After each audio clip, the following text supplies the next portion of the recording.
중국 정부가 발칵 뒤집혔습니다. 한자를 버리고 한글을 쓰겠다는 젊은 층이 90%에 육박하자 이를 회유하기 위한 정책까지 늘어나고 있는데요. 도대체 무슨 일이 있었던 건지 알아보겠습니다. 안녕하세요. 제 이름은 리사첸. 홍콩에서 교육학을 전공하고 오랫동안 교육시민단체에서 일했던 교육자입니다. 한때는 열정으로 가득 찬 교실과 세미나장을 오가며 교육의 힘을 믿었습니다. 하지만 홍콩의 사회적 격변을 겪으며 그 모든 활동이 물거품처럼 사라졌죠. 시민단체는 해체되었고 동료들은 흩어졌으며 저는 침묵 속에 갇혔습니다. 교육이 사회를 바꿀 수 있다는 신념마저 흔들렸어요. 그러던 어느 날 오래된 지인을 통해 국제 NGO의 제안이 들어왔습니다. 중국 내륙 윈난성의 소수민족 마을에서 문해력 교육 프로젝트를 맡아달라는 것이었어요. 처음에는 거절했습니다. 정치적 현실에 지친 마음이었고 낯선 땅에서 새로운 도전을 시작할 용기가 없었죠. 하지만 저만큼 이 일에 적합한 사람은 없다는 지인의 말이 제 마음에 작은 불씨를 지폈습니다. 오랜 고민 끝에 저는 짐을 쌌습니다. 4시간의 비행과 8시간의 험한 산길을 달려 마침내 도착한 마을은 완전히 다른 세계였습니다. 흙먼지 날리는 좁은 길, 시간이 멈춘 듯한 마을의 고요함, 그리고 무엇보다 아이들의 눈빛이 처음 본 순간부터 저를 사로잡았습니다. 학교라고 불리는 곳은 벽돌로 지어진 낡은 건물 하나가 전부였습니다. 천장에서는 비가 새고 창문에는 유리 대신 비닐이 붙어 있었죠. 교실에 들어서자 20명 남짓한 아이들이 호기심 어린 눈으로 저를 바라보았습니다. 다양한 나이대의 아이들이 한 교실에 모여 있었어요. 현지 교사 왕 선생님이 아이들을 소개해 주었습니다. 8살부터 14살까지 다양한 나이의 아이들이 함께 공부한다고 했죠. 하지만 충격적인 사실은 따로 있었습니다. 14살 소년조차 자신의 이름을 제대로 쓰지 못했고 대부분의 아이들은 가장 기본적인 글자 인식도 어려워했습니다. 이곳은 교사가 부족하고 대부분의 부모님들은 농사일로 바쁘기 때문에 당연하다는 뉘앙스였죠. 그리곤 첫날 수업을 시작했습니다. 간단한 한자 몇 개를 가르치려 했지만 아이들의 반응은 예상보다 훨씬 저조했습니다. 기초 개념이 전혀 잡혀있지 않았고 학습 방법조차 익숙하지 않았어요. 한 아이는 연필을 어색하게 쥐고 있었고 다른 아이는 책을 거꾸로 들고 있었습니다. 5시간의 수업 후 저는 완전히 지쳐버렸습니다. 준비해간 교환은 전혀 맞지 않았고 아이들의 현실과 제 기대 사이에는 넓은 강이 흐르고 있었어요. 학교를 나서며 깊은 무력감이 밀려왔습니다. 마을 어귀에 도착했을 때 한 노인이 저를 불러 세웠습니다. 마을 원로라고 했죠. 아이들에게 글을 가르쳐주러 와서 고맙다고 했어요. 하지만 저는 아무것도 가르치지 못했다고 솔직히 대답했죠. 노인은 구부정한 등을 펴며 말했습니다. 자신은 평생 내 이름을 쓰지 못했다고, 자식들도 마찬가지라고 했어요. 이제 우리 손주들만이라도 이름 하나는 쓸 수 있으면 좋겠다고 하셨죠. 그 말이 제 가슴을 찔렀습니다. 세대를 이어지는 문맹의 고리. 그것은 단순한 교육 문제가 아니라 삶의 가능성 자체가 차단되는 것이었습니다. 그날 밤 좁은 숙소에서 창밖을 바라보며 이곳에 온 이유를 다시 생각했습니다. 다음 날부터 저는 모든 것을 처음부터 다시 시작했습니다. 아이들의 현실에 맞춰 가장 기본적인 것부터 천천히 접근했어요. 하지만 한자의 복잡성은 아이들에게 큰 벽이었습니다. 일주일이 지나도 가장 간단한 한자조차 기억하지 못하는 아이들을 보며 좌절감이 몰려왔습니다. 이대로 가다가는 아이들에게 아무것도 남기지 못할 거라고, 전통적인 방식으로는 이 아이들에게 닿을 수 없다는 것을 매일 더 깊이 깨달았습니다. 한 달이 지났지만 상황은 나아지지 않았어요. 아이들의 눈빛에서 점점 포기의 기색이 보였습니다. 저 역시 매일 밤 무력감에 시달렸죠. 홍콩에서의 열정적인 교육자였던 제 모습은 어디로 사라진 걸까요? 그러던 어느 날 오후 수업이 끝난 후 한 아이가 다가왔습니다. 매일 가장 늦게까지 남아 공부하던 12살 소녀였어요. 자기는 정말 배우고 싶은데 너무 어렵다고 했죠. 그 순간 저는 깨달았습니다. 문제는 아이들에게 있지 않았습니다. 시스템과 방법에, 그리고 어쩌면 우리 모두의 고정관념에 있었던 거죠. 교육이 정치보다 우선되어야 한다는 오래된 신념이 다시 제 가슴 속에서 타오르기 시작했습니다. 그 방법이 무엇인진 알지 못했죠. 한 달간의 수업 결과는 참담했습니다. 처음 몇 주간은 열정적으로 한자 교육을 시도했어요. 지역 학교에서 사용하는 기본 한자 교재로 시작했고 제가 홍콩에서 사용하던 효과적인 교수법도 적용해봤습니다. 하지만 어떤 방법도 이곳의 아이들에게는 효과가 없었어요. 5번째 주에 접어들었을 때 왕 선생님이 조용히 저에게 다가왔습니다. 그는 아이들이 여전히 자신의 이름도 쓰지 못하는 상황을 걱정하고 있었어요. 이전 교사들도 비슷한 어려움을 겪었다고 했습니다. 많은 이들이 몇 개월 지나지 않아 떠났다는 말에 가슴이 무거워졌습니다. 그날 저녁 숙소로 돌아와 짐을 정리하다가 우연히 발견한 것이 있었습니다. 제 가방 깊숙한 곳에서 얇은 책자 하나가 나왔어요. 한글 기초 교육 키트였습니다. 작년에 한국인 친구의 조카에게 선물하기 위해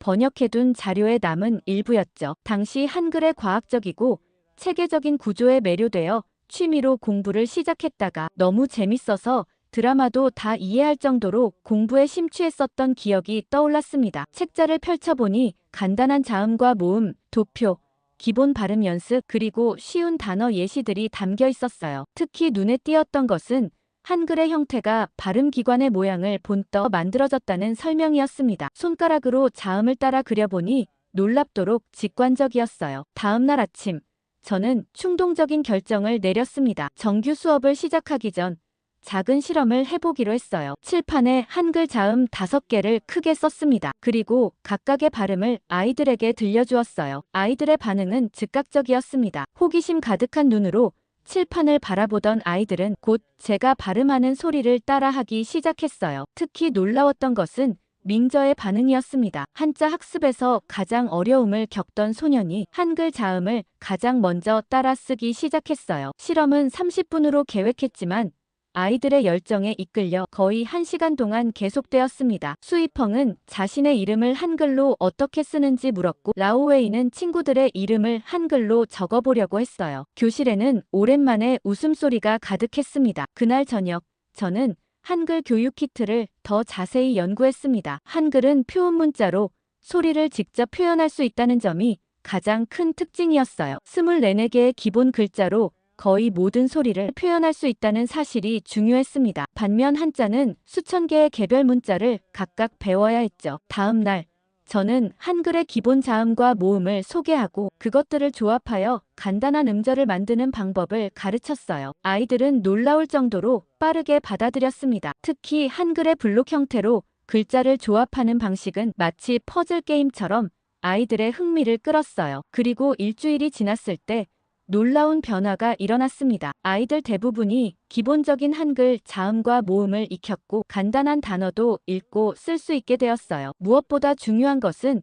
그들의 눈빛이 달라졌다는 점이었습니다. 좌절감 대신 자신감이 피어나기 시작했어요. 한글 학습은 공식 교육 과정이 아니었기에 저는 이것을 특별활동 시간으로 진행했습니다. 정규 한자 수업 후에 30분 정도 한글을 가르쳤어요. 하지만 곧 아이들은 한글 시간을 가장 기다리게 되었고 점점 더 많은 시간을 요구했습니다. 가장 놀라운 발견은 한글 학습이 한자 이해에도 도움이 된다는 것이었어요. 아이들은 한글로 한자의 발음을 적으며 기억하기 시작했습니다. 예를 들어 물수라는 한자를 배울 때 그 옆에 수라고 한글로 적어두면 훨씬 쉽게 기억했어요. 그러나 예상치 못한 문제가 생겼습니다. 어느 날 수업 중에 교장 선생님이 갑자기 교실을 방문했어요. 칠판에 가득한 한글을 보고 그의 표정이 굳어졌습니다. 수업이 끝난 후 그는 저를 사무실로 불렀어요. 이게 도대체 뭐 하는 거냐는 교장 선생님의 목소리는 차갑게 가라앉아 있었습니다. 저는 한글의 효율성과 아이들의 놀라운 진전에 대해 설명했지만 그의 표정은 변하지 않았어요. 그는 이것이 공식 교육 과정을 벗어난 행동이며 부모들과 지역교육청에서 문제를 제기할 수 있다고 말했습니다. 이곳은 중국이고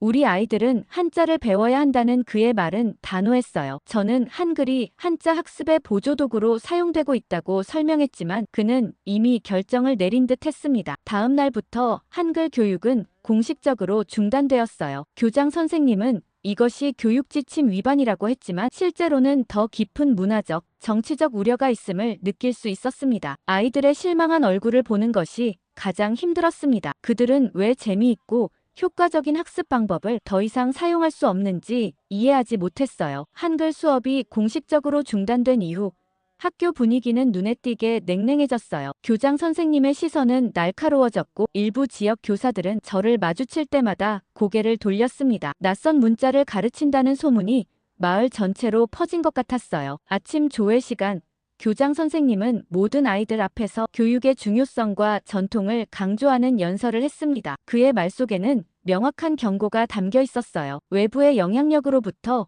아이들을 보호해야 한다는 것이었습니다. 그 자리에서 저는 눈을 내리깔 수밖에 없었어요. 교실로 돌아가는 길에 아이들이 제게 던지는 혼란스러운 시선이 가슴을 아프게 했습니다. 수업 중에도 변화는 뚜렷했습니다. 교장 선생님이나 다른 교사들이 불시에 교실을 들여다보는 일이 잦아졌어요. 칠판에는 오직 한자만 쓰여 있어야 했고 아이들의 공책도 수시로 검사받았습니다. 마치 제가 위험한 사상을 전파하는 사람이 된 것 같은 기분이었어요. NGO 사무실에서 온 이메일도 걱정스러운 내용이었습니다. 지역 교육 당국에서 프로젝트에 대한 문의가 들어왔다고 했어요. 그들은 저의 교육 방식이 공식 교육 지침을 벗어났다는 우려를 표했다고 합니다. NGO 담당자는 최대한 논쟁을 피하고 현지 규정을 준수하라는 지시를 내렸습니다. 한자 교육으로 돌아가자 아이들의 학습 의욕은 급격히 떨어졌어요. 민저는 더 이상 질문을 하지 않았고 수이펑은 종종 수업 시간에 엎드려 잤습니다. 라오웨이는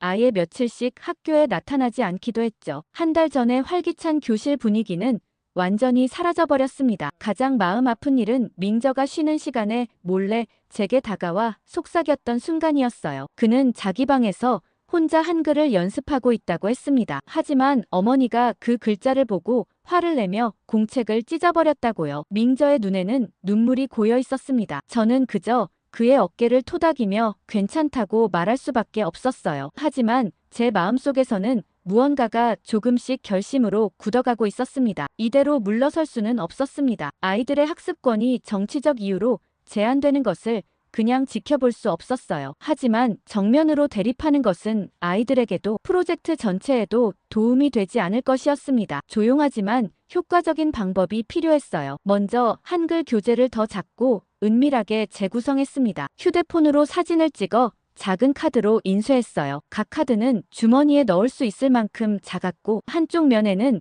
한글 자음이나 모음, 다른 쪽 면에는 해당하는 발음이 적혀 있었습니다. 이것은 발음 연습 카드로 위장하기 쉬웠어요. 그리고 공식 수업을 접는 대신 몇몇 열정적인 아이들과 방과 후 비공식 학습 그룹을 만들었습니다. 우리는 학교에서 떨어진 마을 도서관 구석에서 만나기로 했습니다. 그곳은 거의 사람이 찾지 않는 조용한 공간이었어요. 하지만 처음에 작게 시작했던 이 공부는 점점 커져갔습니다. 소문은 아이들 사이에서 조용히 퍼졌고 일주일 후에는 8명, 2주일 후에는 12명이 되었어요. 매번 만날 때마다 새로운 얼굴이 하나씩 늘어났습니다. 아이들은 이제 서로를 가르치기 시작했어요. 먼저 배운 아이들이 새로운 친구들에게 한글을 알려주는 모습이 놀라웠습니다. 신기하게도 이 과정에서 아이들의 학습 속도는 더 빨라졌습니다. 그들은 이제 간단한 문장을 한글로 쓰고 읽을 수 있었어요. 심지어 자신들만의 일기를 쓰기 시작한 아이들도 있었습니다. 가장 감동적인 순간은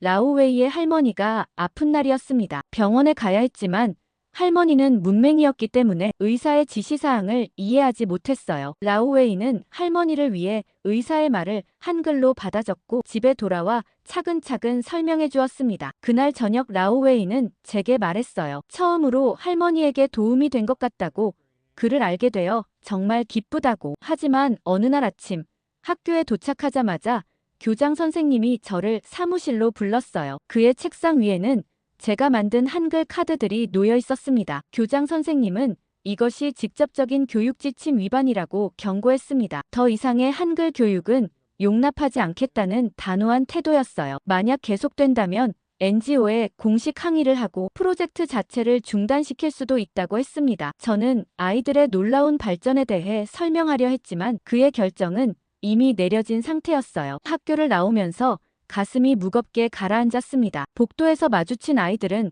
제 표정만 보고도 무슨 일이 일어났는지 짐작한 듯 했어요. 그날 저녁 마지막 모임을 가졌습니다. 아이들에게 공식적인 수업은 더 이상 할 수 없다고 말했어요. 그러나 그들에게 이미 배운 것을 계속 연습하고 서로 가르치며 배움을 이어나가라고 당부했습니다. 아이들의 눈에는 실망과 결의가 동시에 담겨 있었어요. 마지막으로 각자에게 작은 노트와 연필을 나눠주었습니다. 그리고 한 가지 약속을 했어요. 비록 공식적인 수업은 없지만 그들이 쓴 글을 읽어주고 도움이 필요하면 언제든 개인적으로 만나주겠다고 아이들은 고개를 끄덕이며 약속했습니다. 이것으로 끝이 아니라는 걸 우리 모두 알고 있었어요. 그날 밤 숙소로 돌아와 창밖의 별을 바라보았습니다. 표면적으로는 패배한 것 같았지만 내심 알고 있었어요. 이미 씨앗은 뿌려졌고 그것은 자라고 있었습니다. 아이들의 마음속에서, 그들의 일기장 속에서, 그리고 그들이 서로 나누는 비밀 메시지 속에서 때로는 침묵이 가장 강력한 저항이 된다는 것을 배웠습니다. 공식적인 한글 수업이 중단된 지 2달이 지났지만 한글을 배웠던 아이들은 이제 한자의 발음을 훨씬 정확하게 구별할 수 있었습니다. 저는 아이들을 한 명씩 불러 간단한 읽기 테스트를 진행했고 그 결과를 꼼꼼히 기록했습니다. 데이터는 명확했어요. 한글을 배웠던 그룹의 읽기 이해도가 그렇지 않은 그룹보다 평균 37% 높았습니다. 더 놀라운 것은 한자 습득 속도였어요. 한글을 통해 음소 인식 능력을 발달시킨 아이들은 새로운 한자를 배울 때도 훨씬 빠르게 흡수했습니다. 이 데이터를 정리해 NGO 내부 보고서에 담았습니다. 공식적으로는 대체 학습법의 효과성 예비 연구라는 제목이었어요. 한글에 대한 언급은 최소화하고 대신 음소 인식 중심 학습법이라는 용어를 사용했습니다. 교장 선생님의 눈에 띄지 않기 위해서였죠. 보고서는 NGO 본부에서 생각보다 큰 관심을 받았습니다. 아시아 지역 교육 책임자가 직접 이메일을 보내왔어요. 더 자세한 데이터와 방법론에 대한 설명을 요청했고 이것이 다른 지역에도 적용 가능한지 물었습니다. 조심스럽게 한글의 구조적 특성과 그것이 문해력 발달에 미치는 영향에 대해 설명했어요. NGO의 요청으로 베이징에서 열리는 비공개 문해력 연구 포럼에 참석하게 되었습니다. 작은 세미나실에 모인 20여 명의 교육 전문가들 앞에서 제 연구 결과를 발표했어요. 특히 중국 서부 지역에서 온 연구자들이 큰 관심을 보였어요. 그들 역시 소수민족 아이들의 문해력 문제로 고민하고 있었거든요. 그러던 어느 날 뜻밖의 이메일을 받았습니다. 베이징 포럼에 참석했던 연구자가 제 발표 내용 일부를 자신의 학술 블로그에 요약해 올렸다는 것이었어요. 그것이 중국 교육 커뮤니티에서 상당한 관심을 받고 있다고 했습니다. 글에는 제 이름이나 마을 이름은 없었지만 한글을 활용한 문해력 향상 방법론은 명확히 서술되어 있었어요. 처음에는 걱정이 앞섰습니다. 이것이 프로젝트에 어떤 영향을 미칠지 불안했어요. 하지만 동시에 작은 희망도 느꼈습니다. 어쩌면 이것이 변화의 시작일지도 모른다는 생각이 들었거든요. 그 블로그 글은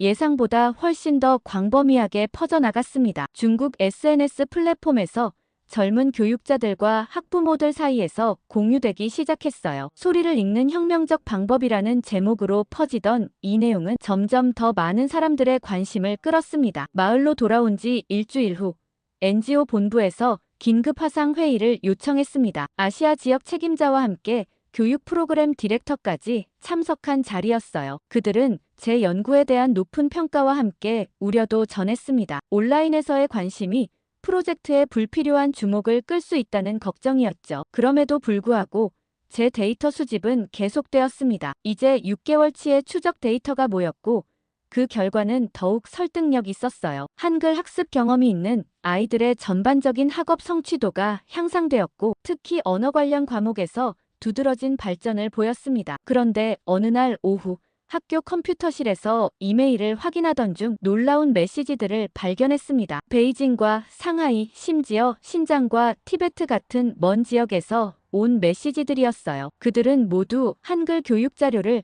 어떻게 구할 수 있냐고 물어봤죠. 처음에는 그들에게 직접 자료를 보내는 것이 위험할 수 있어 고민했어요. 하지만 이 질문들 속에 담긴 간절함을 무시할 수도 없었습니다. 대부분은 문맹인 부모나 조부모를 돕고 싶어하는 젊은이들이었거든요. 저는 직접적인 자료 제공 대신 온라인에서 찾을 수 있는 기본 한글 학습 자료 링크를 공유했어요. 그리고 중요한 원칙 몇 가지를 설명했습니다. 소리와 문자의 연결성, 단순한 구조에서 복잡한 구조로의 점진적 접근, 실생활 단어 중심의 학습 등이었죠. 이메일 교환은 점점 빈번해졌습니다. 저는 베이징의 한 대학원생과 특히 긴밀한 교류를 시작했어요. 그는 할머니가 평생 문맹으로 살아온 것에 마음 아파하며 간단한 읽기 능력이라도 가르치고 싶다고 했습니다. 저는 그에게 제가 마을에서 사용했던 방법들을 자세히 설명했어요. 어느 날 밤 그 대학원생으로부터 감동적인 사진 한 장을 받았습니다. 그의 할머니가 처음으로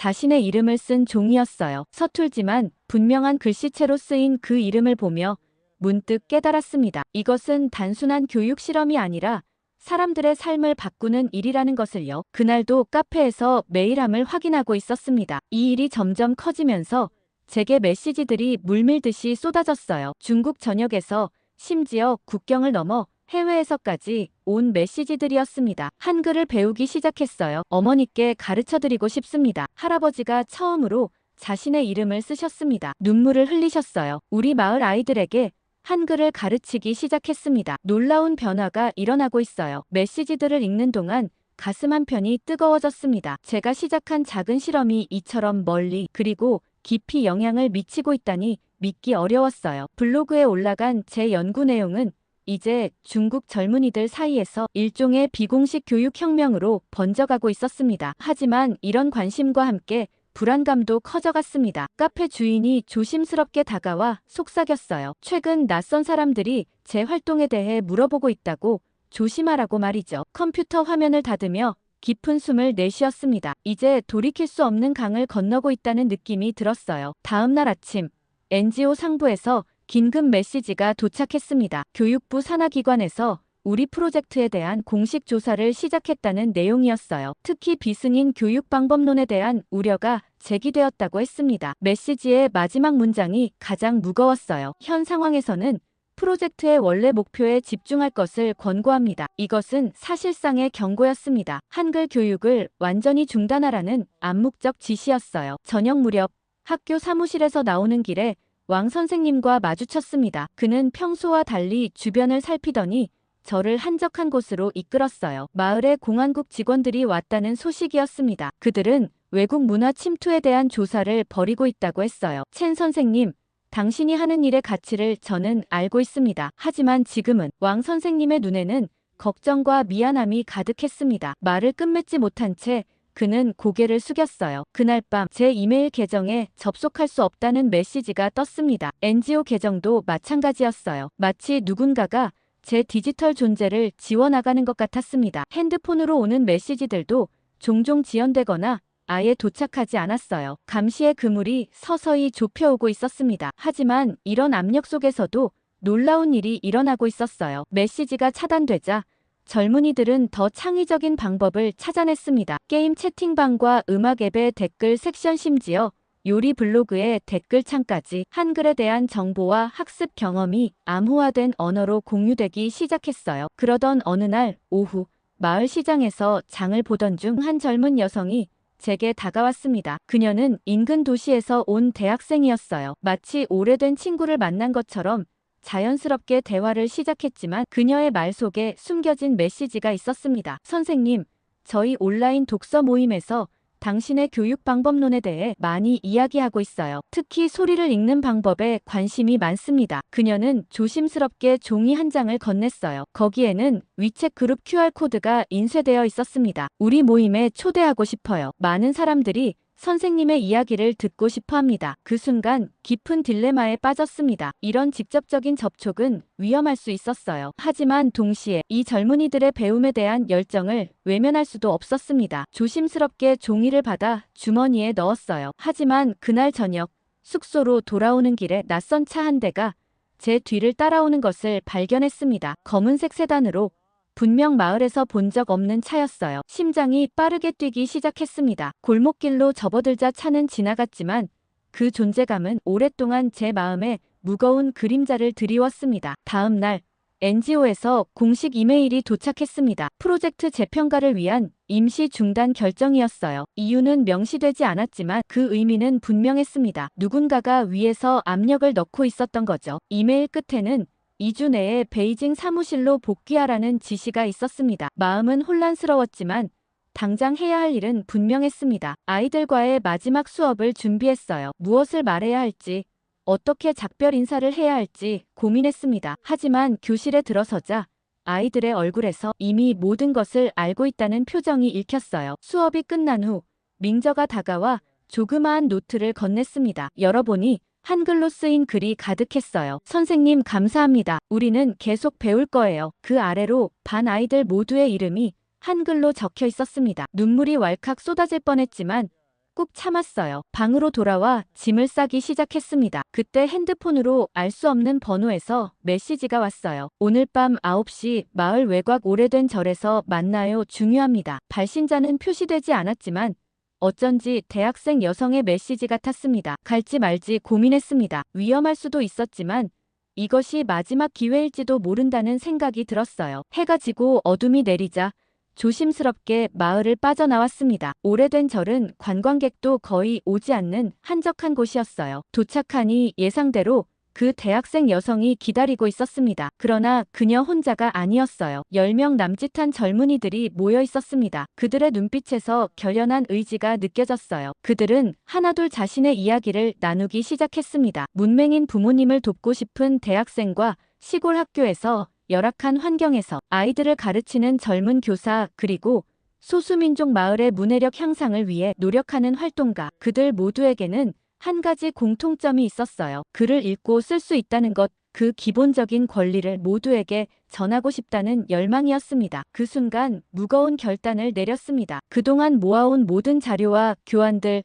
평가 데이터, 그리고 제가 직접 만든 한글 학습 키트의 디지털 버전까지 모든 것을 복사해 그들에게 전달하기로 말이죠. 숙소에 도착하자마자 메일을 보낸 후 모든 디지털 흔적을 지웠습니다. 이제 돌아가는 길만이 남았습니다. 하지만 제 마음 한켠에는 이 마을의 아이들과 오늘 만난 젊은이들의 얼굴이 깊이 새겨져 있었어요. 그리고 그것은 어떤 검열도 어떤 압력도 지울 수 없는 것이었습니다. 베이징으로 돌아온 지 한 달이 지났습니다. 고층 빌딩 사이로 스며드는 가을 햇살은 윈난성의 그것과는 사뭇 달랐어요. 도시의 소음과 북적임 속에서도 제 마음은 여전히 그 작은 마을에 머물러 있었습니다. 아이들의 얼굴이 꿈에도 자주 나타났어요. 그리고 NGO 베이징 사무실에서의 제 위치는 애매했습니다. 공식적으로는 교육 컨설턴트라는 직함이 주어졌지만 실질적인 업무는 거의 없었어요. 윈난성 프로젝트에 관한 문서, 정리와 보고서, 작성이 전부였습니다. 사실상의 조용한 좌천이었죠. 아무도 직접적으로 말하지는 않았지만 모두가 알고 있었습니다. 제가 문제를 일으킨 사람이라는 것을요. 아침마다 NGO 사무실로 향하는 발걸음은 점점 무거워졌습니다. 한때 열정으로 가득했던 제 자리는 이제 서류 정리와 행정 업무로 채워진 형식적인 공간이 되었습니다. 동료들은 친절했지만 그들의 눈빛 속에서 조심스러움을 읽을 수 있었어요. 마치 제가 전염병을 가진 사람처럼 적당한 거리를 유지하는 느낌이었습니다. 그러던 어느 날 오전, 사무실 책상에 앉아 있을 때 NGO 대표가 저를 사무실로 불렀습니다. 그녀의 표정은 무거웠고 말투는 공식적이었어요. 윈난성 프로젝트에 대한 교육부의 공식 조사가 시작되었다는 소식이었습니다. 외부 자금을 받는 NGO의 교육 활동에 대한 전면적인 검토라는 명목이었지만 실상은 제 활동에 대한 표적 조사였던 것이 분명했습니다. 현 상황에서는 외부 지원이 일시적으로 중단될 수밖에 없습니다. 대표의 말에는 어쩔 수 없는 무력감이 묻어 있었습니다. 그리고 이어진 말은 더욱 충격적이었어요. 첸 선생님, 당분간 휴직을 고려해보는 것이 어떨까요? 사무실을 나오는 길 창가에 붙은 NGO의 슬로건이 눈에 들어왔습니다. 모두를 위한 교육, 더 나은 세상을 위하여. 그 글자들이 갑자기 공허하게 느껴졌습니다. 이상과 현실 사이의 깊은 골짜기를 뼈저리게 실감하는 순간이었어요. 휴직은 사실상의 해고나 다름없었습니다. 하지만 그것이 제게 준 것은 오히려 자유였습니다. 더 이상 조직의 틀 안에서 행동할 필요가 없어졌으니까요. 물론 그 자유에는 대가가 따랐습니다. 안정적인 수입의 상실과 직업적 정체성의 혼란, 그리고 무엇보다 불확실한 미래에 대한 불안이었습니다. 하지만 이런 상황에서도 한글 교육 네트워크는 오히려 더 강해지고 있었습니다. 특히 광저우의 한 대학생이 보내온 메시지가 특히 인상적이었습니다. 그는 한글의 원리를 응용해 새로운 형태의 표기 체계를 개발하고 있었어요. 중국어 방언을 더 쉽게 배울 수 있는 방법이었습니다. 이것은 단순한 모방이 아닌 창의적 발전의 신호였습니다. 게다가 베이징 교회의 한 초등학교 교사는 음소 인식 게임이라는 이름으로 한글의 원리를 교실에 도입하고 있었어요. 공식 교육 과정을 침해하지 않으면서도 아이들의 문해력을 향상시키는 영리한 방법이었습니다. 이런 소식들은 제게 깊은 위안을 주었습니다. 비록 제 일상은 감시와 불안으로 채워져 있었지만 제가 시작한 일은 제 존재를 넘어 계속되고 있었으니까요. 마치 강물처럼 한 곳이 막히면 다른 길을 찾아 흐르고 있었습니다. 그러던 어느 날 현관문 앞에 작은 봉투가 놓여 있었습니다. 발신인도 없고 우표도 없었어요. 조심스럽게 열어보니 한 장의 종이가 들어 있었습니다. 한글로 쓰인 간단한 문장이었어요. 글을 읽을 줄 아는 사람들이 늘고 있습니다. 감사합니다. 그 작은 쪽지를 손에 쥐고 깊은 숨을 내쉬었습니다. 제 삶은 이제 영원히 달라졌음을 알았어요. 어떤 검열도 어떤 감시도 이미 시작된 변화를 막을 수 없을 것입니다. 소리를 읽는 사람들, 이름을 쓸 수 있는 사람들, 그들의 이야기는 계속될 것입니다. 그리고 그것이 바로 제가 바라던 진정한 혁명이었습니다. 한국 특집 방송이 미국에서 초대박이 났습니다. 사람들이 몇 번씩이나 다시 보고 난리가 났는데요. 특히 한국인들의 외모에 큰 관심을 보이고 있습니다. 시작 전 구독과 좋아요 꾹 눌러주세요. 안녕하세요. 저는 뉴욕에서 일하며 아이를 키우는 평범한 워킹맘입니다. 그치만 저희 가족은 요새 정말 특별한 가족이 되어버렸죠. 그게 다 아이 투정에서 벌어진 일이라면 믿으시겠어요? 불과 몇 개월 전만 해도 매일 아침 출근 준비를 하면서 아이를 챙기고 회사에서 바쁜 하루를 보내고 돌아오면 지쳐서 간단한 저녁을 해결하는 것이 일상이었습니다. 처음에는 이렇게 사는 게 당연하다고 생각했어요. 뉴욕에서 일하며 가정을 돌보는 많은 부모들이 비슷한 생활을 하고 있으니까요. 하지만 어느 순간부터 아이의 건강이 걱정되기 시작했죠. 처음에는 별다른 문제라고 생각하지 않았어요. 아이가 패스트푸드를 좋아하는 건 어쩌면 당연한 일이기도 하고 여긴 미국이니까요. 뉴욕에서는 어디를 가도 손쉽게 햄버거나 피자 같은 음식들을 살 수 있고 바쁜 부모들에게는 그런 음식이 훌륭한 해결책처럼 보였죠. 저도 일이 많아지면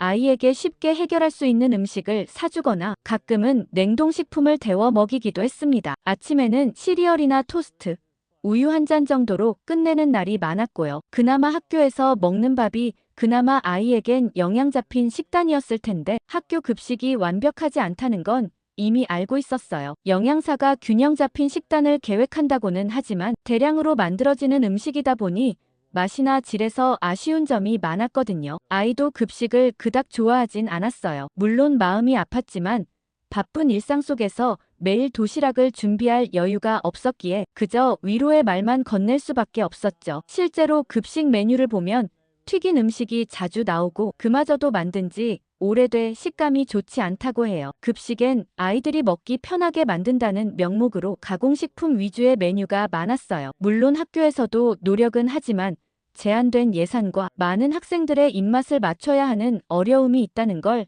이해할 수밖에 없죠. 그럴 때면 내가 조금만 더 부지런하면 아이에게 맛있는 도시락을 싸줄 수 있을 텐데라는 죄책감이 들었죠. 하지만 현실은 녹록지 않았어요. 아침에 일어나서 출근 준비하기도 바쁜데 도시락까지 챙길 시간이 어디 있겠어요? 그래서 그냥 급식이 영양은 균형 있게 나올 거야 라고 스스로를 위로하며 넘겼던 거죠. 가끔 주말에 시간이 날 때 아이와 함께 요리를 하면서 이런 음식을 도시락으로 싸주면 좋겠다고 생각했지만 평일 아침의 현실은 전혀 달랐어요. 알람 소리에 겨우 일어나 아이를 깨우고 서둘러 아침을 먹이고 옷을 입히고 이 모든 과정이 마치 전쟁 같았어요. 여기에 도시락 준비까지 더해진다면 생각만 해도 숨이 막혔죠. 하지만 시간이 지나면서 아이의 컨디션이 조금씩 변하는 게 느껴졌습니다. 아침에 깨우기가 점점 어려워졌고 눈밑이 어두워 보이며 피부도 거칠어지기 시작했습니다. 감기도 자주 걸리더니 학교에서도 쉽게 피곤해하는 모습을 보였습니다. 그때서야 내가 아이의 건강을 제대로 신경 쓰지 못하고 있는 건 아닐까? 라는 생각이 들었습니다. 아이의 건강이 나빠지는 모습을 보면서 더 이상 이대로 두면 안 되겠다고 생각하게 되었죠. 그러던 어느 날 아이가 학교에서 돌아오더니 저에게 친구 도시락이 너무 맛있어 보인다고 하더라고요. 저는 순간 당황했죠. 아이가 급식을 먹는 걸 별로 좋아하지 않는다는 건 알고 있었지만 친구 도시락을 부러워하는 모습은 처음이었거든요. 왜냐면 미국 아이들 도시락이 거기서 거기잖아요. 대충 샌드위치나 빵, 그리고 과일을 좀 싸왔을 텐데 그 집은 뭐가 달랐을까 싶었죠. 궁금해서 물어보니 친구는 매일 집에서 직접 싼 도시락을 가져오는데 그 음식들이 정말 맛있어 보인다는 겁니다. 맛있는 빵집이 새로 생겼나 그 정도였죠. 그런데 며칠이 지나고 아이는 학교에서 돌아오자마자 흥분한 목소리로 도시락 이야기를 꺼냈습니다. 지후가 오늘은 자기 도시락을 아예 만들어서 나눠줬다며 김밥과 불고기, 달걀말이가 정말 맛있었다고 했어요. 특히 김밥 안에 들어있던 단무지와 시금치, 그리고 약간 달콤한 맛이 났던 불고기를 자세히 묘사하며 눈을 반짝였습니다. 입에 침이 고이는 듯한 표정으로 자세히 설명하는데 그 모습을 보니 저도 모르게 웃음이 나왔습니다. 평소에는 음식에 대해 그렇게 열정적으로 말하는 아이가 아니었는데 오늘은 달랐죠. 아이의 얼굴에서 진심으로 기뻐하는 모습이 보였어요. 사실 급식을 제대로 먹지 않아 걱정했는데 이렇게 관심을 보이는 게 신기했어요. 게다가 우리 아이를 위해 도시락까지 싸준 지후 엄마가 너무 고마웠죠. 그리고 그동안 아이가 학교에서 돌아올 때마다 배가 고프다고 했던 이유가 급식을 제대로 먹지 않았기 때문이라는 생각이 들었어요. 하지만 동시에 걱정도 생겼습니다. 이렇게 아이가 매번 친구 도시락을 부러워한다면 결국 저도 도시락을 싸줘야 하지 않을까 싶었거든요. 바쁜 아침 시간에 도시락까지 준비한다는 것은 상상만 해도 부담스러웠습니다. 그날 저녁 식탁에 앉아 저녁을 먹는 동안에도 아이는 계속해서 지후의 도시락 이야기를 했어요. 김밥 속에 들어간 재료 하나하나를 설명하면서 내일은 자기도 그런 도시락을 가져가고 싶다고 했습니다. 마치 오래전부터 계획했던 것처럼 확신에 찬 목소리였어요. 밥을 다 먹고 설거지를 하는 중에도 아이는 주방으로 따라와 엄마에게 도시락을 싸달라고 조르기 시작했습니다. 급식을 더 이상 먹고 싶지 않다며 친구처럼 김밥과 불고기가 들어간 도시락을 원한다고 했어요. 간절한 눈빛으로 바라보는 아이의 모습에 거절하기 어려웠습니다. 내일 준비해볼게라고 약속했지만 마음속으로는 걱정이 가득했죠. 하지만 문제는 제가 한식에 대해 아는 것이 거의 없다는 점이었어요. 김밥 안에 어떤 재료가 들어가는지, 불고기는 어떻게 양념하는지 전혀 몰랐습니다. 요리책이나 인터넷을 찾아봐야 할까 생각했지만 그것마저도 시간이 부족했죠. 매일 바쁘게 출근하고 집안일을 하다 보면 도시락을 준비하는 것이 쉽지 않을 거라는 걱정도 들었습니다. 그날 밤 아이가 잠든 후에 인터넷으로 김밥 레시피를 검색해 보았어요. 필요한 재료도 상당히 많고 준비 과정도 복잡해 보였습니다. 특히 밥을 미리 식혀야 한다는 것, 재료를 각각 볶거나 데쳐야 한다는 것 등 생각보다 훨씬 정성이 필요한 음식이었어요. 아침에 일어나서 이 모든 걸 준비하려면 최소 1시간은 더 일찍 일어나야 할 것 같았습니다. 현실적으로 불가능한 일이었죠. 그날 밤 깊은 고민에 빠진 채 잠이 들었어요. 다음 날 아침 아이는 제일 먼저 도시락 준비됐는지 물었습니다. 안타깝게도 준비할 시간이 없었다고 솔직하게 말했더니 아이의 표정이 금방 어두워졌어요. 그래도 오늘은 참고 급식을 먹고 주말에 한식 도시락을 준비하는 법을 배워볼 테니 조금만 기다려 달라고 달랬습니다. 아이는 실망한 표정으로 학교 가방을 챙겼지만 대신 간식을 평소보다 넉넉히 넣어주며 달래보았어요. 아이를 학교에 데려다주고 사무실로 향하는 동안 머릿속은 온통 도시락 생각뿐이었습니다. 누구에게 물어봐야 할지, 어떻게 시작해야 할지 막막했어요. 그래도 주말까지는 시간이 있으니 뭔가 준비할 수 있지 않을까 생각했습니다. 오전 내내 일에 집중하기 어려웠지만 점심시간에 한국 식료품점이 근처에 있는지 검색해 보았어요. 다행히 몇 군데가 있길래 아이를 데리고 와서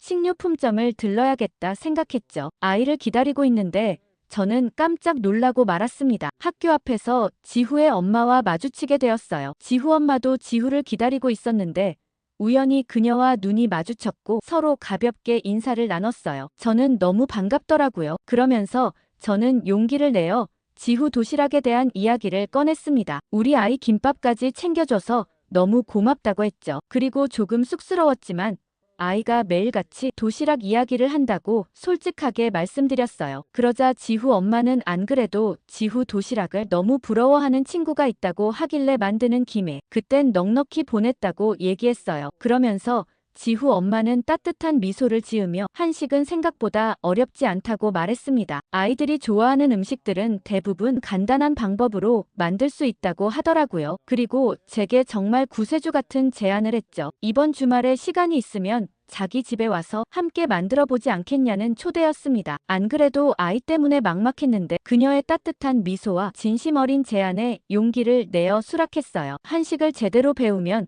아이가 원하던 도시락을 직접 싸줄 수도 있을 테니까요. 게다가 저도 평소에 한식에 관심이 있었거든요. TV에서 비빔밥이나 김치찌개 같은 음식을 볼 때마다 맛있어 보였던 기억이 났습니다. 항상 한국 음식점에 가보고 싶다고 생각했지만 아이가 좋아할지 확신이 없어 미루고 있었거든요. 이번 기회에 아이와 함께 새로운 음식 문화를 경험해 볼 수 있을 것 같아 설레기도 했습니다. 그날 저녁 아이에게 주말에 한국 친구네 집에 가서 도시락 만드는 법을 배울 거라고 말해주었어요. 아이는 너무 기뻐하며 팔짝팔짝 뛰었죠. 그런 순수한 기쁨의 표정을 보니 제 마음도 한결 가벼워졌습니다. 오랜만에 아이의 그런 모습을 본 것 같았어요. 목요일 저녁, 지후 엄마에게서 문자가 왔어요. 토요일에 필요한 재료들을 미리 준비해 놓겠다며 혹시 알레르기가 있는지 물어보았습니다. 너무 세심한 배려에 고마웠죠. 아이에게 특별한 알레르기는 없다고 답장하고 정성스러운 초대에 다시 한번 감사 인사를 전했어요. 금요일 밤,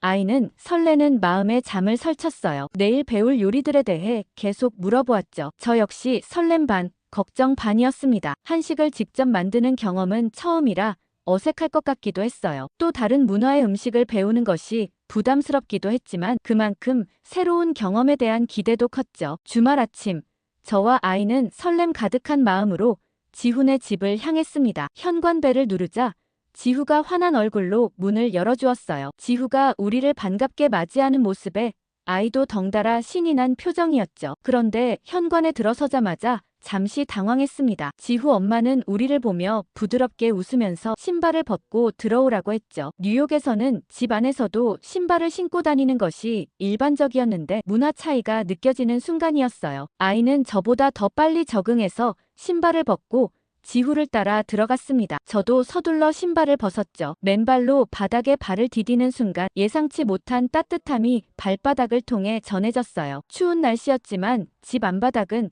놀랍도록 따뜻했습니다. 지후 엄마는 이것을 온돌이라고 부른다고 설명해 주었어요. 한국의 전통적인 난방 방식이라고 하더라고요. 그런데 거실에서 더 놀라고 말았어요. 소파 대신 낮은 테이블과 바닥에 깔린 쿠션들이 있었죠. 지후와 지후 엄마는 자연스럽게 바닥에 앉았고 저도 따라 앉았습니다. 처음에는 어색했지만 온돌 바닥의 따뜻함이 전해지면서 의외로 편안함을 느꼈어요. 바닥에 앉아 식사하는 문화가 있다는 것은 들어본 적 있었지만 직접 경험해보니 생각보다 훨씬 아늑했습니다. 테이블 위에는 이미 차가 준비되어 있었어요. 투명한 유리잔 안에는 옅은 갈색빛을 띤 따뜻한 음료가 담겨 있었습니다. 호기심에 잔을 들어 한 모금 마셔보았어요. 마셔본 순간 입안 가득 퍼지는 구수하고 고소한 맛이 새롭게 느껴졌습니다. 커피나 녹차, 홍차와는 전혀 다른 맛이었어요. 약간 볶은 듯한 향과 함께 부드러운 목넘김이 인상적이었죠. 이게 뭐냐고 묻자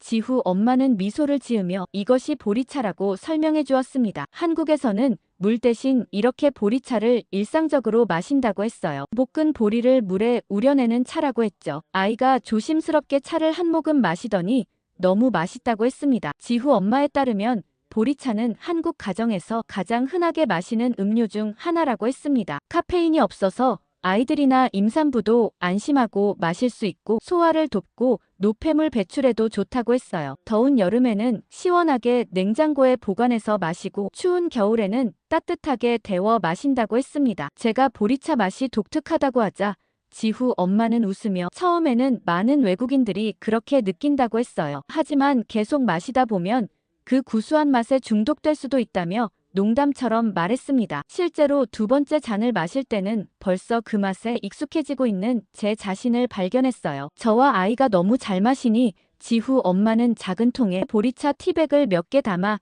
저에게 선물했습니다. 집에서도 쉽게 만들어 마실 수 있도록 방법도 알려주었어요. 아이에게도 단 음료보다는 보리차를 마시게 하는 게 좋았다는 말도 덧붙여 주었죠. 아이들은 마당에서 자기들끼리 놀기 시작했고 저는 지후 엄마에게 도시락을 배우기로 했어요. 지후 엄마의 주방은 정갈하고 아담했죠. 주방 한쪽에는 이미 도시락을 만들기 위한 재료들이 준비되어 있었어요. 한식은 예상대로 손이 정말 많이 갔지만 지후 엄마의 팁 덕분에 좀 더 수월하게 할 수 있었습니다. 게다가 김밥을 만들 땐 서툴러서 모양이 예쁘게 나오지 않았지만 지후 엄마의 도움으로 몇 번 연습하자 점점 나아졌어요. 점심시간이 되자 우리가 함께 만든 음식들을 테이블에 차려놓고 식사를 했어요. 식사를 하며 저는 한국의 식문화에 대해 더 궁금해졌습니다. 지후 엄마에게 물어보니 한국에서는 한 끼 식사에 여러 가지 반찬을 함께 먹는 것이 일반적이라고 했어요. 밥을 중심으로 다양한 반찬을 조금씩 먹는 방식인데 이렇게 하면 영양 균형도 좋고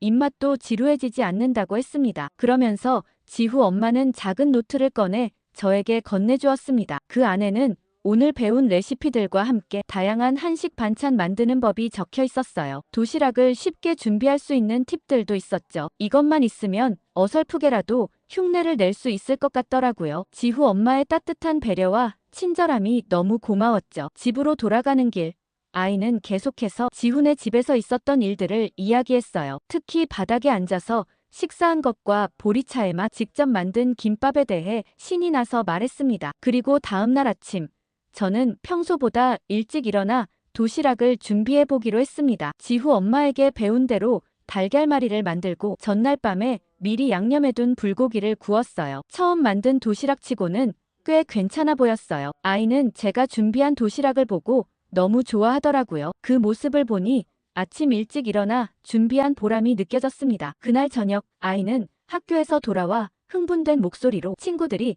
자신의 도시락을 부러워했다고 말했어요. 특히 달걀말이가 인기였다며 한 친구는 맛을 보고 싶어 했다고 했습니다. 아이의 자랑스러운 표정을 보니 저도 뿌듯했어요. 그날부터 저는 아이를 위해 매일 도시락을 준비하기 시작했습니다. 처음에는 어려웠지만 점점 요령이 생기면서 아침 시간을 효율적으로 사용할 수 있게 되었어요. 주말에는 지후 엄마가 알려준 대로 미리 반찬을 만들어 냉장고에 보관해 두었다가 평일에 활용했습니다. 한 달쯤 지나자 놀라운 변화가 생겼어요. 아이가 아침에 더 쉽게 일어나기 시작했고 학교에서 돌아온 후에도 피곤해하는 모습이 줄었습니다. 피부도 전보다 맑아졌고 감기에 걸리는 횟수도 확실히 줄어들었어요. 균형 잡힌 식사가 아이의 건강에 좋은 영향을 미치고 있다는 것을 눈으로 확인할 수 있었습니다. 게다가 아이는 요리에 관심을 갖기 시작했어요. 주말이면 저와 함께 부엌에서 음식을 만드는 것을 즐겼고 점점 더 많은 한식 요리를 배우고 싶어 했습니다. 함께 요리하는 시간은 우리 모두에게 특별한 추억이 되었어요. 이제는 저희 집 식탁에도 다양한 한식 반찬들이 오르게 되었습니다. 아침에는 밥과 국, 몇 가지 반찬으로 구성된 한식 아침을 먹기도 하고 저녁에는 비빔밥이나 불고기처럼 아이가 좋아하는 한식을 자주 만들어 먹었어요. 주말마다 지훈의 집에 가서 한식을 배우고 평일에는 아이를 위해 도시락을 싸게 된 지 2달 정도 지났을 무렵이었죠. 아이는 한식 도시락에 완전히 빠져 있었고 저도 이제는 아침에 일어나 도시락을 준비하는 것이 익숙한 일상이 되었습니다. 아이가 특히 좋아하는 건 달걀말이었는데 지후 엄마에게 배운 대로 설탕 대신 당근을 갈아 넣어 자연스러운 단맛을 내는 방법이 정말 유용했죠. 그러던 어느 날 학교 앞에서 아이를 기다리고 있는데 어떤 엄마가 다가와 말을 걸어왔습니다. 메이핑이라는 아이의 엄마였어요. 평소에 학교 행사에서 몇 번 마주친 적은 있었지만 깊은 대화를 나눈 적은 없었죠. 사실 그리 좋은 인상은 아니었습니다. 메이핑 엄마는 요즘 제가 아이에게 한식 도시락을 많이 싸주는 것 같다고 말을 꺼냈어요. 자기 딸이 매일 이야기한다면서요. 갑작스런 말에 좀 당황했지만 가볍게 웃으며 그렇다고 대답했죠. 그런데 메이핑 엄마의 다음 말에 조금 놀랐습니다. 한식은 너무 맵고 짜서 아이들 건강에 좋지 않다는 거였어요. 특히 김치 같은 음식은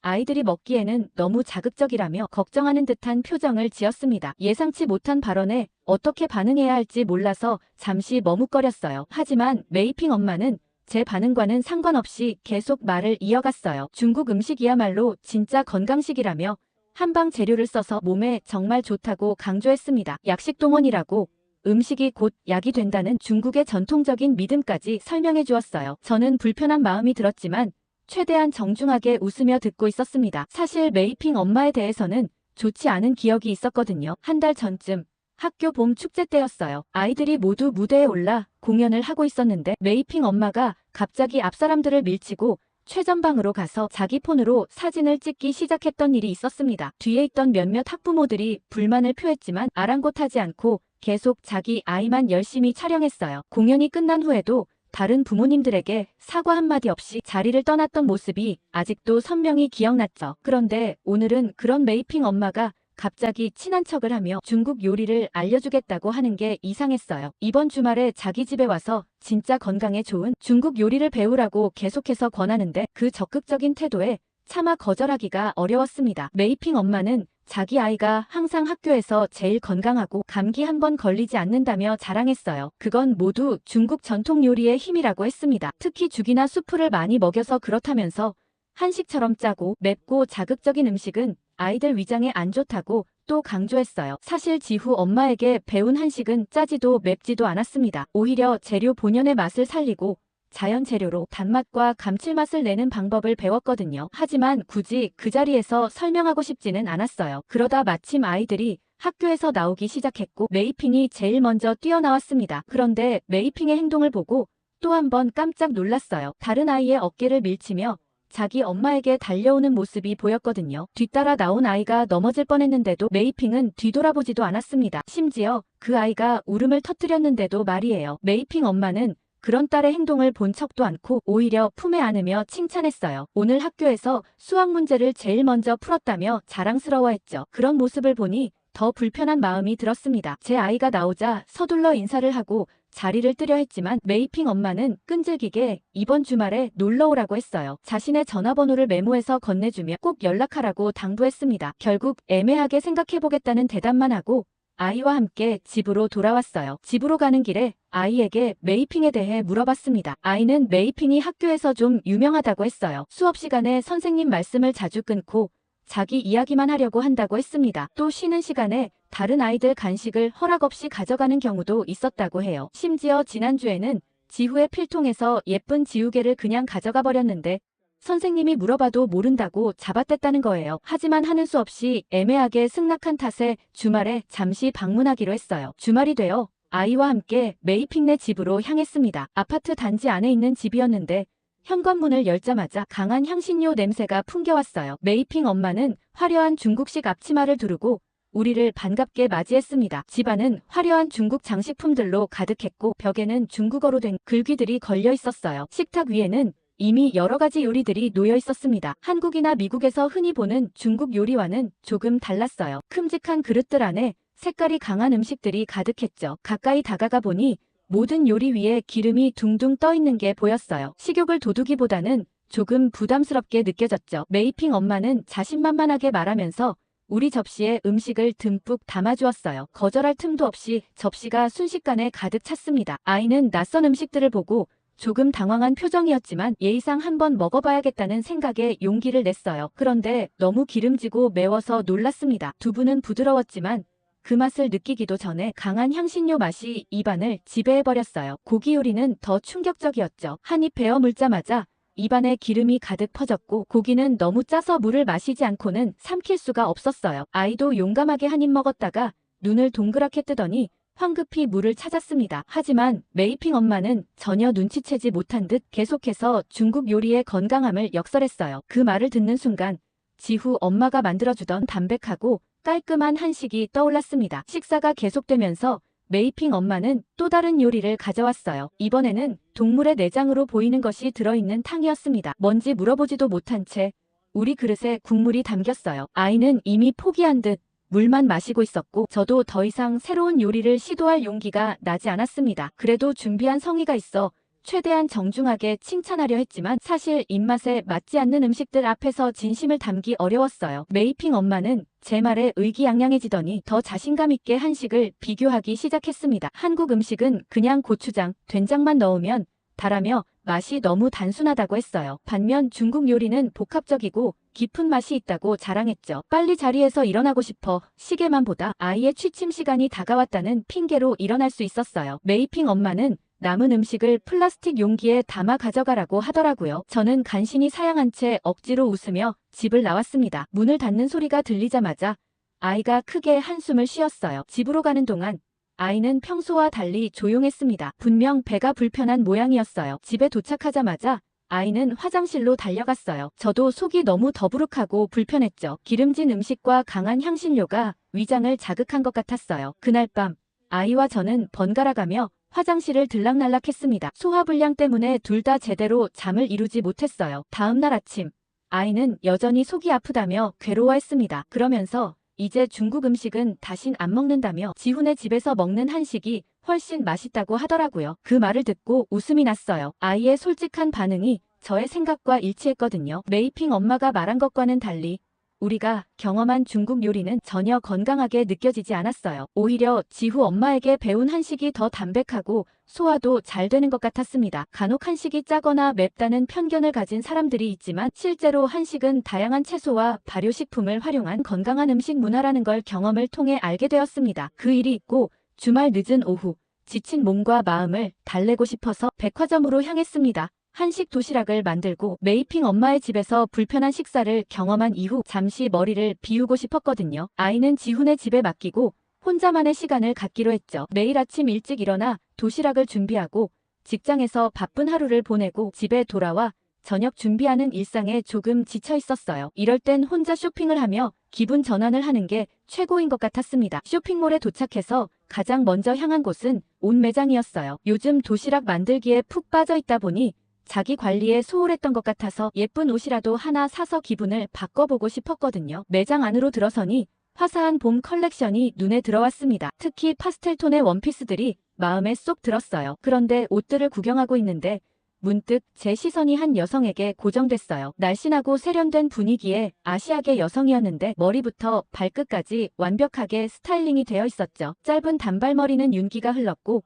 피부는 마치 유리처럼 투명하게 빛났어요. 무엇보다 그 여성의 몸매가 정말 인상적이었습니다. 날씬하면서도 균형이 잡혀 있어서 어떤 옷을 입어도 멋져 보일 것 같았어요. 그 여성이 한 원피스를 들어 살펴보고 있었는데 마침 제가 눈여겨보고 있던 것과 같은 제품이었어요. 연한 민트색 원피스로 허리 라인이 강조된 디자인이었죠. 그분이 피팅룸으로 들어가는 걸 보면서 저도 같은 디자인의 원피스를 집어들었습니다. 하지만 제 사이즈는 없어서 한 치수 큰 걸 들고 피팅룸으로 향했어요. 피팅룸에서 원피스를 입어봤는데 세상에 살이 찐 것 같았습니다. 하나 큰 사이즈를 했는데도 허리 부분이 튀어나와 예쁜 실루엣이 나오지 않았어요. 그래도 혹시나 하는 마음에 밖으로 나와 큰 거울 앞에 섰죠. 그런데 마침 그 아시아계 여성도 같은 원피스를 입고 거울 앞에 서 있었어요. 그런데 같은 옷인데 느낌이 완전히 달랐습니다. 마치 옷이 그 사람을 위해 만들어진 것처럼 완벽하게 맞았어요. 허리 라인은 강조되고 스커트 부분은 자연스럽게 흘러내려 정말 우아해 보였죠. 저도 모르게 그 여성을 유심히 바라보고 있었나 봅니다. 그 여성과 눈이 마주쳤고 민망함에 급히 미소 지었어요. 그런데 그 여성도 친절하게 웃으며 인사를 건넸습니다. 한국어 억양이 느껴지는 영어였어요. 그렇게 대화가 시작됐죠. 처음에는 원피스에 대한 이야기로 시작했어요. 제가 그 옷이 잘 어울린다고 칭찬했더니 수줍게 웃으며 고맙다고 했습니다. 그러다가 자연스럽게 어떻게 그런 몸매를 유지하는지 물어봤어요. 솔직히 좀 민망한 질문이었는데 그 순간 너무 궁금해서 참을 수 없었거든요. 특별한 운동이나 다이어트를 하는지 물었죠. 그런데 그 여성의 대답이 의외였어요. 특별히 관리하는 건 없다고 그냥 평소처럼 살아왔을 뿐이라고 했습니다. 한국에서는 밥과 반찬 위주로 먹고 국물 요리를 자주 먹는데 그게 도움이 되는 것 같다고 했어요. 또 자연스럽게 걷는 습관이 있다고도 했죠. 무슨 특별한 비결이 있을 줄 알았는데 의외로 평범한 답변이었어요. 저는 지금처럼 한국식 식단을 더 철저히 지켜야겠다 다짐하고는 그분과 헤어졌죠. 그리고 지훈의 집으로 아이를 찾으러 갔는데 지후 엄마가 저녁 먹고 가지 않겠냐고 제안했어요. 지후의 할머니가 한국에서 오셨는데 손이 커서 음식을 잔뜩 해두셨다고 하더라고요. 저는 한식이라면 얼마든지 좋다며 싱글벙글 웃으며 거실로 들어서는 순간 저는 그 자리에 얼어붙고 말았습니다. 쇼핑몰에서 봤던 그 세련된 여성이 소파에 앉아 있었어요. 저는 너무 놀라 잠시 말을 잇지 못했어요. 그런데 더 놀라운 건 다음이었죠. 그분은 지후 할머니더라고요. 저와 비슷한 나이대인 줄 알았는데 한참 많다는 게 충격적이었습니다. 제가 놀라는 걸 보고 지후 엄마가 웃음을 터뜨렸어요. 지후 할머니는 한국의 전통적인 식습관을 유지하면 된다고 이야기해 주셨습니다. 맵기밥과 국, 그리고 다양한 채소 반찬을 먹는 것이 기본이라고 했어요. 육류는 많이 먹지 않고 대신 콩이나 두부 같은 식물성 단백질을 자주 섭취한다고 했습니다. 발효식품인 김치와 된장이 건강에 좋다는 것도 강조하셨어요. 그리고 보리차에는 항산화 성분이 풍부해 노화 방지에 도움이 된다고 하셨죠. 그날 저녁 지후 할머니와의 만남은 저에게 큰 충격이었습니다. 저와 비슷해 보이는 젊은 외모와 유창한 영어 실력 그리고 세련된 패션 감각까지 모든 것이 저의 고정관념을 깨뜨렸어요. 특히 할머니께서 특별한 비결 없이 그저 한국의 전통적인 생활 방식을 유지해 오셨다는 점이 인상적이었습니다. 집으로 돌아오는 길에 저는 깊은 생각에 잠겼어요. 그동안 지후 엄마를 통해 한식과 한국 문화의 일부를 배워왔지만 이제는 더 깊이 이해하고 싶다는 마음이 들었습니다. 지후 할머니의 모습은 한국식 생활 방식이 단순한 문화적 경험을 넘어 건강하고 아름다운 삶의 방식이 될 수 있다는 것을 보여주었거든요. 이제 저는 확신을 가지고 한국식 생활 방식을 우리 가족의 일상에 적극적으로 도입하기로 결심했어요. 건강한 음식과 규칙적인 생활 습관 그리고 적당한 운동, 무엇보다 가족과 함께하는 식사 시간의 중요성을 배웠습니다. 이런 작은 변화들이 쌓여서 언젠가는 저도 지후 할머니처럼 나이보다 젊고 건강한 모습을 유지할 수 있지 않을까 하는 희망을 갖게 되었어요.